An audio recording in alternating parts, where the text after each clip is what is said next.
नमस्कार। आज 11 नवंबर 2025 के जो स्रोत हमारे पास हैं वो राजस्थान की एक बड़ी ही दिलचस्प और कुछ उलझी हुई तस्वीर दिखाते हैं। जी, बिल्कुल। एक तरफ तो व्यवस्था में लोगों का बहुत गहरा विश्वास दिखता है और दूसरी तरफ उसी व्यवस्था का मजाक उड़ाती घटनाएं भी हैं। हाँ, तो सवाल यही उठता है कि क्या राजस्थान में नागरिक अपनी जिम्मेदारी निभा रहे हैं पर सिस्टम मतलब व्यवस्था उन्हें कहीं निराश कर रही है। चलिए इसी पर आज जरा गहराई से बात करते हैं। बिल्कुल। हमारे पास बारन के अंता उपचुनाव के आंकड़े हैं।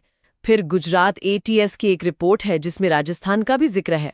और फिर जयपुर और भिवाड़ी की वो दो परेशान करने वाली खबरें भी हैं। जी, तो अच्छी खबर से शुरू करें। हाँ, अंता से करते हैं।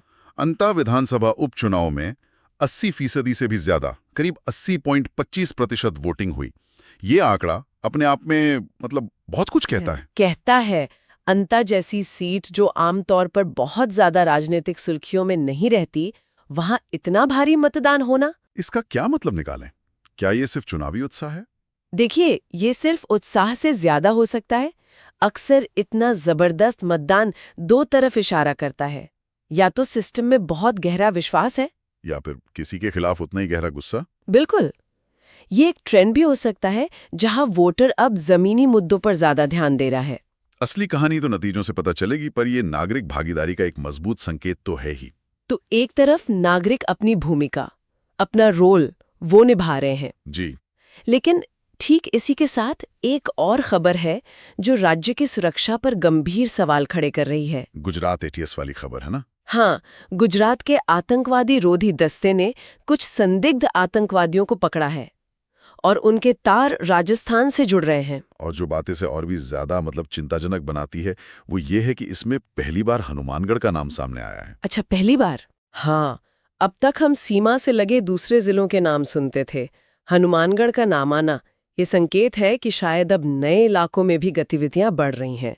सुरक्षा एजेंसियों के लिए ये एक नई चुनौती है। ये वाकई चौंकाने वाली बात है।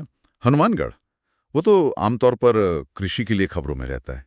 या ज्यादा से ज्यादा सीमा पार तस्करी। आतंकवाद से इसका जुड़ना ये किसी नए पैटर्न की तरफ इशारा तो नहीं कर रहा? खैर, अब राष्ट्रीय सुरक्षा की इस बड़ी चिंता से उतर कर आते हैं आम आदमी की रोज की सुरक्षा पर, जहां तस्वीरें और भी धुंधली हैं। हाँ, जयपुर से एक वीडियो आया है। ड्रिंक एंड ड्राइव रोकने वाला एक पुलिसकर्मी ही वो खुद नशे में गाड़ी ठोक देता है। ये तो वही बात हो गई कि बाढ़ ही खेत को खाने लगी। बिल्कुल।